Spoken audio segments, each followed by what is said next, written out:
সবজিতে অনেক দাম।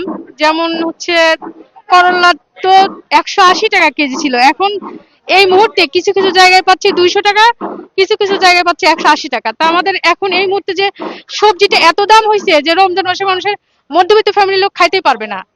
এই জন্যই বলছি যে সবজিটা একটু কমাই দিক যাতে সবাই খাইতে পারবে। ঠিক আছে ভাইয়া, আসসালামু আলাইকুম। আজকে যেরকম দাম বাড়ছে, লেবু কাল বিক্রি করলাম 140, আজকে 160। লাউ 50 টাকা পিস, বেগুন কালকে 80 টাকা বিক্রি করেছি, আজকে 90 টাকা কেজি। করলা কাল 140 বিক্রি করছি, আজকে 160 টাকা কেজি। তো মোটামুটি কিছু দাম কমছে, কিছু দাম বাড়ছে। লেবু আমদানি একটু কম, আমদানি যদি বাড়ে তাহলে সবকিছুর দামই কমবে। আমদানি যত কম হবে তত দাম বাড়বে। করলে কালকে যেরকম আমদানি একটু বেশি ছিল, দাম কম হয়েছে। আজকে আমদানি কম তাই দাম বেশি।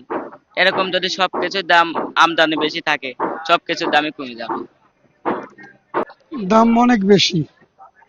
রমজান তো, চাহিদা বেশি, দামও বেশি। এই জন্য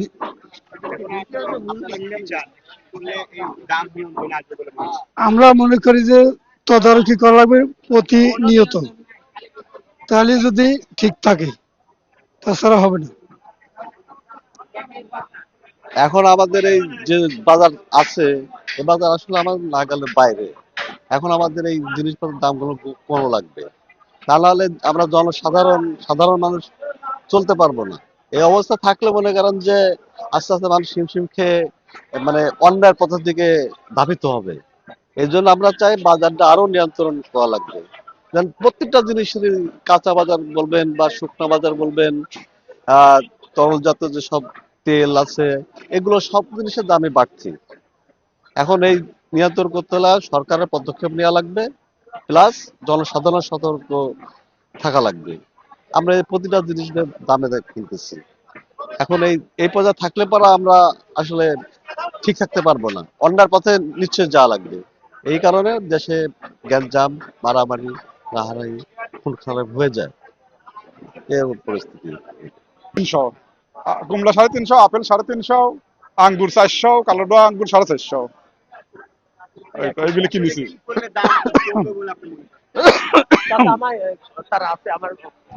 এটা সরকার দেখবে। আপনারা দেখেন কিরকম দাম, আন্তর্জাতিক বাজার কিরকম, সবকিছু দাম সহযোগিতার মধ্যে যাতে লাভও হয়, সবাই বাঁচে যাতে, যাতে কম গরিব মানুষ যাতে খাইতে পারে, এরকম আর কি। মানে বিনি লাভে তো চলবি না, দেশ চলা লাগবে, মানুষও বাঁচা লাগবে। এইভাবে মানে দেখা যাচ্ছে মার্কেটে খাচ্ছে, ওইলে বন্ধ করা লাগবে, সিন্ডিকেট বন্ধ করা লাগবে, বুঝছেন? কি টিভি দ্বারা হ্যাঁ, আমরা সাধারণ ভোক্তা, এই যে রমজান আসলে আমরা যে জিনিসটা আমরা দেখতে পাই, সেটা হলো বাজারের, রমজান আসলে অটোমেটিকলি বাজারের সবকিছু দাম মানে চড়া মূল্য হয়ে যায়। আপনি এই যে মুরগির বাজারে যাবেন, গরুর মাংসের বাজারে যাবেন, সেখানে কেজিতে 50 টাকা বেশি। মুরগি যেখানে 160 টাকা ছিল, এখন 190-200 টাকা। আপনি এই যে এক হালি লেবু আমি মানে 1 কেজি কিনতে যাব 160 টাকা। বেগুন, বেগুন যেটা ইম্পর্টেন্ট মানে আমাদের এই রোজার জন্য, ইফতারের জন্য, আপনারা জানেন যে বেগুনের চপ তৈরি করতে হয়, সেখানে এই বেগুন 70 থেকে 80 টাকা কেজি। এইভাবে প্রত্যেকটি মূল্য। আপনি এখানে সিম দেখেন। আমাদের যেটা আমরা চাই, এখন নতুন গভর্নমেন্ট, আমাদের জননেতা তারেক রহমান ক্ষমতায় আসছেন, নতুন প্রধানমন্ত্রী, তাকে সময় দেওয়া প্রয়োজন। তারপরেও আমরা যেটা মনে করি, এখানে যে একটা ফ্লেক্সিবল সরকার গঠন হয়েছে, অভিজ্ঞ মন্ত্রীরা আছেন, বাণিজ্য মন্ত্রী অভিজ্ঞ, আপনার কৃষি মন্ত্রী অভিজ্ঞ, এই সব অভিজ্ঞ মানুষরা এখন ক্ষমতায় আছেন। আমরা চাই ওনারা খুব দ্রুত একটা কার্যকরী পদক্ষেপ নিক। কারণ হলো রমজান মাসে ভোক্তারা এমনিতেই সারা বিশ্বে যেখানে মানে সবকিছু বাজারে নিয়ন্ত্রণে থাকে, বাজার কম থাকে, আর আমাদের বাংলাদেশে উল্টাটা হয়। আপনি খেজুরের দাম 1000, 1200, 1500, এই এত দাম দিয়ে কিভাবে মানুষ খেজুর খাবে?